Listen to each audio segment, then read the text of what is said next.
ភាព ទូទៅនៅស្រុកព្រែកប្រសព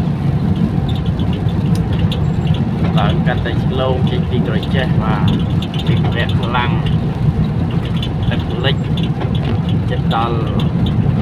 ចាំផ្លូវហើយប្រហែលជា1ម៉ែត្រជាងទេហើយកោទាំងអស់ត្រូវជំនះឡើងមកលើគោកដាក់ចំបើងឲ្យស៊ីចឹងទៅមានស្មៅចឹងទៅបាទនេះជាជំនះដែរជំនះទឹកជំ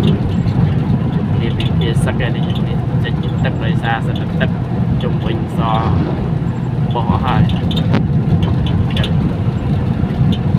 នេះមានតែស៊ីចំបើងស៊ីអីទេជាជននៅតំបន់នេះមានអីលេចពាក់កដាលហើយសខាងក្រោមផ្ទះតែជាទម្លាប់របស់គាត់ក៏រកនៅជា